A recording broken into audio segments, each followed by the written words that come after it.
그런데 이 보수 지지자들이요 굉장히 이 목적 지향적인 성향이 많기 때문에 승리에 걸림돌이 되고 방해가 된 그 내부의 어떤 분탕질러들에게 굉장히 단호합니다.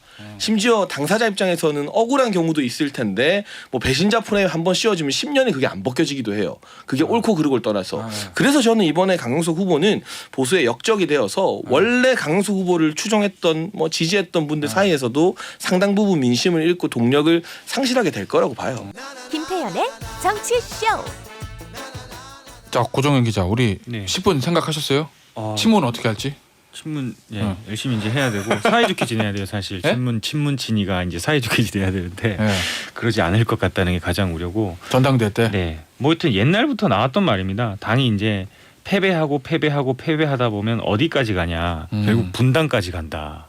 서로 이제 세력이 나눠서 서로 치고받고 싸우다가 당이 쪼개지는 게 이제 가장 우려스러운 상황인데 지금 뭐 아니야 우리 그래도 사이좋게 지낼 거야 우리 뭐 그래도 당이 최고 아니겠어라고 하지만은 실제로 전당대회가 앞두고 서로 세력 간 이제 알력 다툼을 하다 보면은 정말 그 이후에 전당대회에 그런 상황까지 될 수도 있다라는 거를 이제 민주당 꼭 염두에 둬야 되고요. 그 전제는 이재명 후보 의원이 전당대 무조건 나온다고 보는 거죠. 저는 나올 거라고 봐요. 뭐 안 나올 수도 있겠지만은 이재명 의원이 좀 한 발 물러서고 그리고 친문 쪽도 한 발 물러서고 하면은 할 텐데 사실 저기 친문 쪽에 이제 사실 좀 인물난을 겪고 있기 때문에 그래서 이재명 후보는 좀 더 나가고 싶다라는 생각이 많이 들 것 같습니다. 네.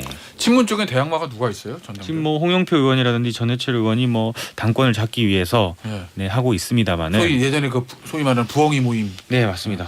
너무 이제 옛날 이름들 아닙니까? 전해철, 홍영표 뭐 이런 얘기 그분들이 들으시면 싫어하실 것 같은데 하여튼 좀 계속 이제 했던 인물들이 계속 반복되고 지금 이제 대선도 지고 지방선거도 지고 뭔가 다 쇄신을 해야 되는데 또 한 옛날 사람들이 와서 이렇게 당권을 잡고 이런 모습은 보기 안 좋을 수도 있다. 중도층이 보기에. 그리고 또 이재명 후보가 잡는다. 이재명 의원이 그것도 뭐 상당수 중도층 가운데서는 보기 안 좋은 모습일 수도 있고 뭐 하여튼 민주당에서는 지금 의원 수만 많지 사실 해결해야 될 난제가 산적해 있는 상태이고 참 깝깝한 상황이죠. 곽 기자 보시기에 만약에 민주당의 새로운 리더십을 세운다라고 하면 후보군들은 누가 있어요?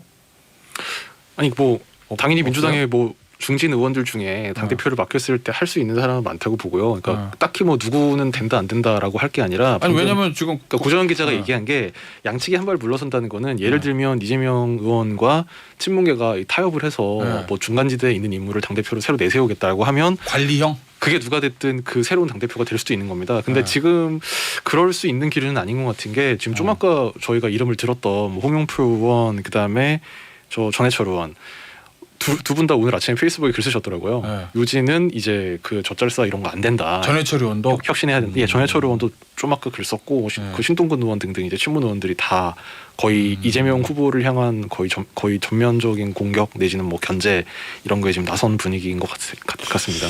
알겠습니다. 뭐 민주당 전당대 8월이죠. 아마 8월까지 아마 모르겠습니다. 이제 아마 한 몇 분 뒤 있으면 비대위가 사퇴를 하냐 마냐 결정이 나올 것 같은데. 아 맞아. 그거 어떻게 될 것 같아요? 뭐 윤호중 의원 같은 경우에는 비대위에서 사퇴를 한다고 했고요.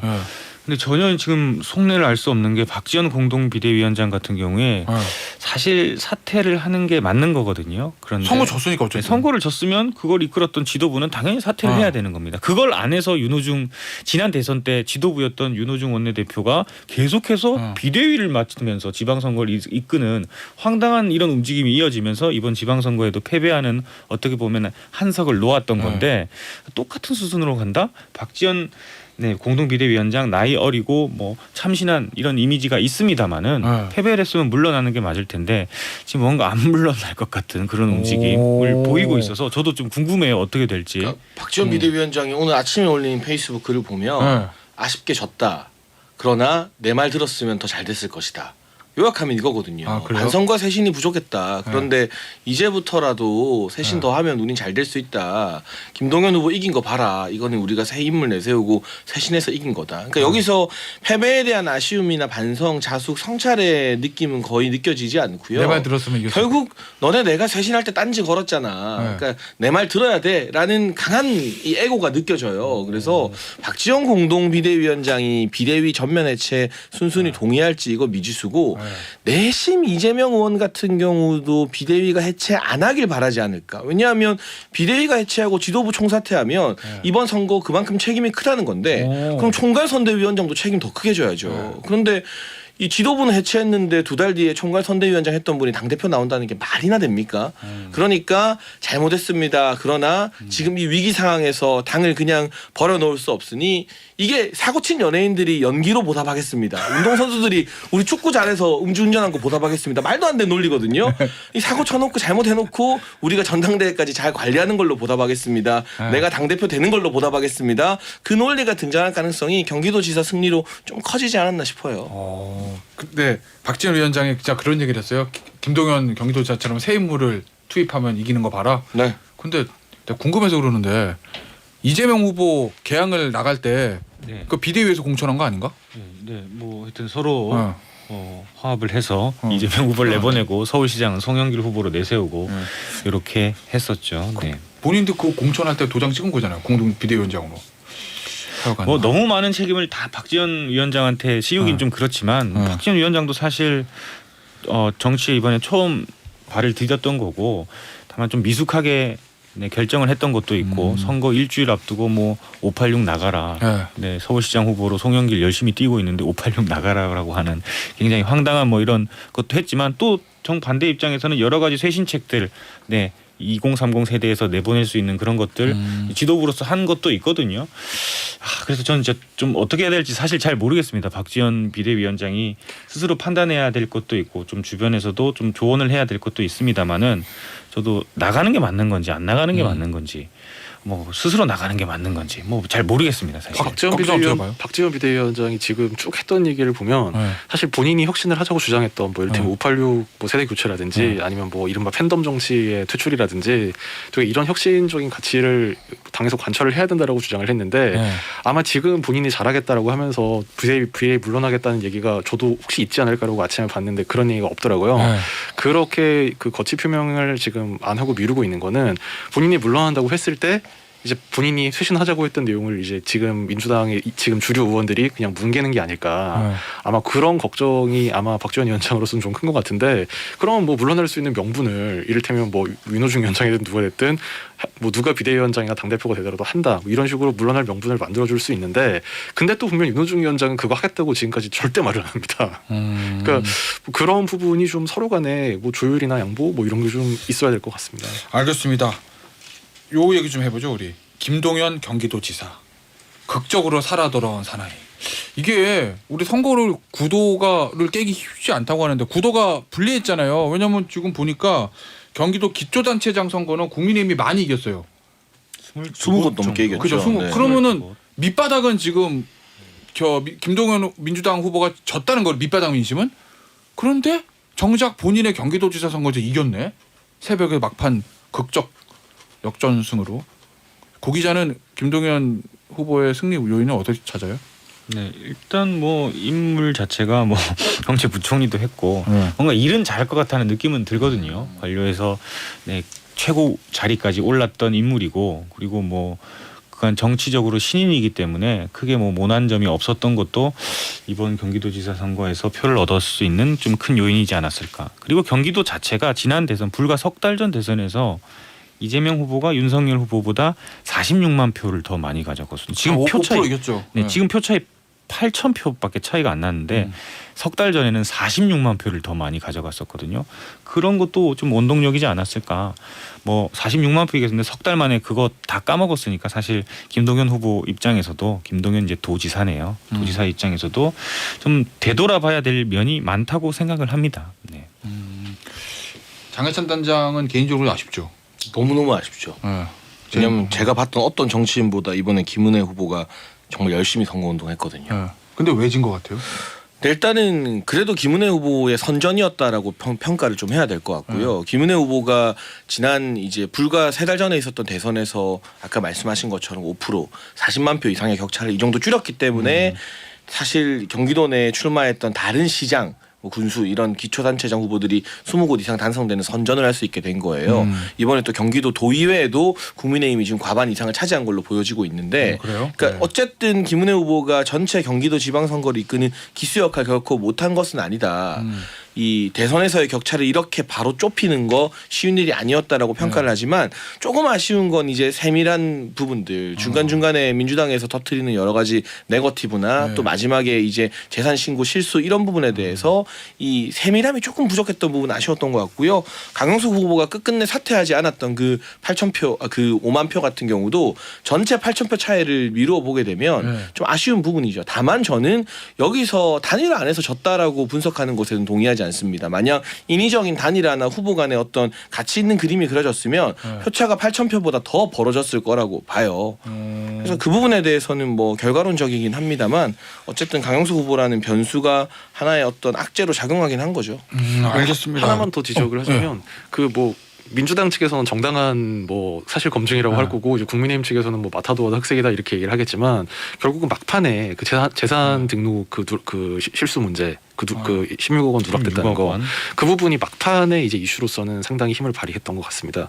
그 표차가 너무 적으니까 뭐 그런 이슈 때문에 영향 받은 분들도 있겠죠. 예. 근데 그 이슈 먼저 제기한 사람도 강용수 후보라며요.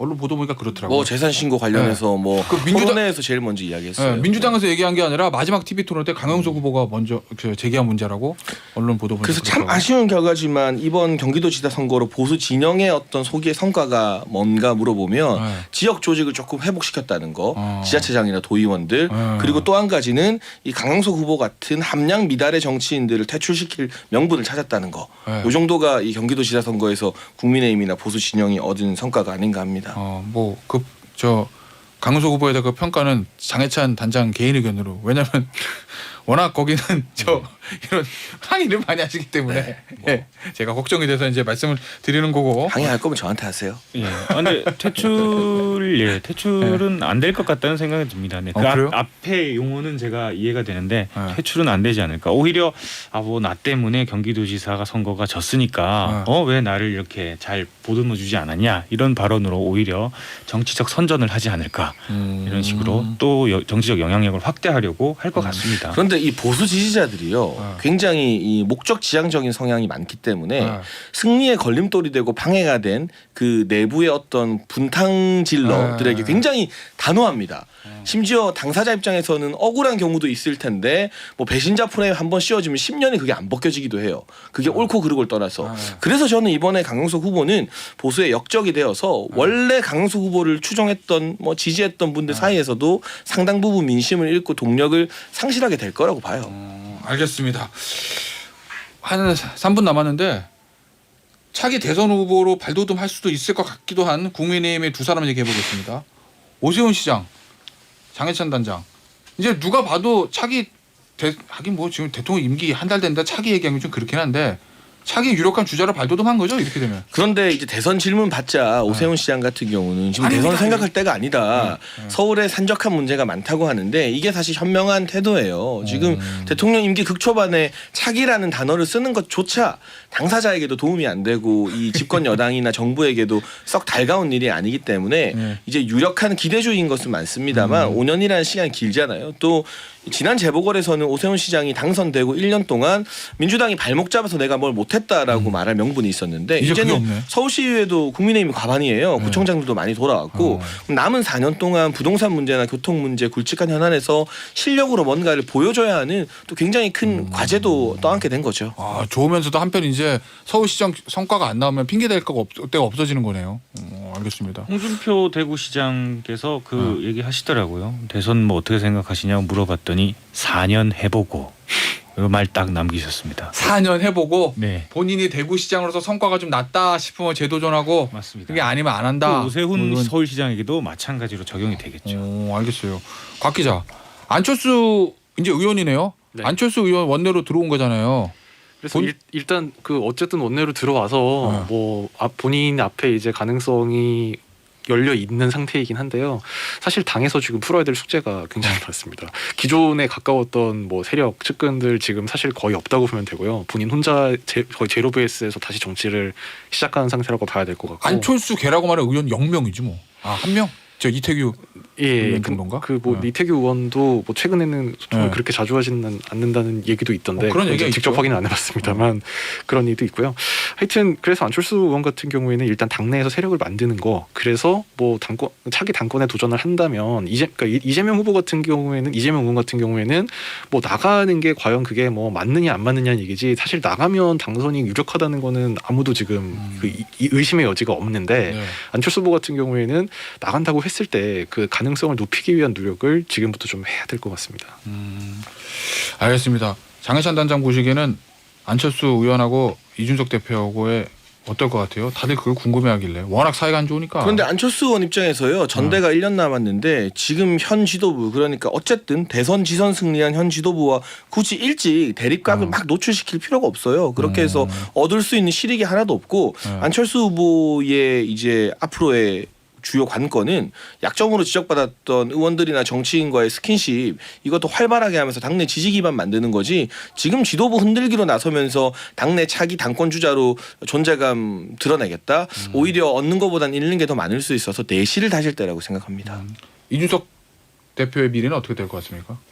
아니 임기 잘 채우면서 이번에 또 최재형 의원을 혁신위원장으로 선임했더라고요. 아, 방금 그래요? 전 막 속보가 나왔는데 그럼 남은 1년 동안 사실 선거가 없기 때문에 여기도 이제 다른 지자체장 후보들처럼 계속 이야기했던 정당 개혁의 실체가 무엇인지, 이게 사실 새 정치라는 건 지난 10년 동안 실체가 좀 없었잖아요. 그걸 안철수 의원이 이제 또 보여줘야 되는데, 이준석 대표가 말했던 정당 개혁의 실체도 PPAT 같은 시험 도입 외에 어떤 식으로 국민의힘 체질 변화를 당원들 설득받으면서 할 수 있을지 1년 동안 시험 무대에 오르게 되는 거죠. 알겠습니다. 오늘 지방선거 특집으로 꾸며봤고요. 오늘 여기서 마무리하고 세 분 인사드릴게요. SBS 고정현 기자, 다음 프레시안의 곽지용 기자, 전 인수위 청년소통 TF 단장이었던 장혜찬 전 단장 모시고 얘기 나눠봤습니다.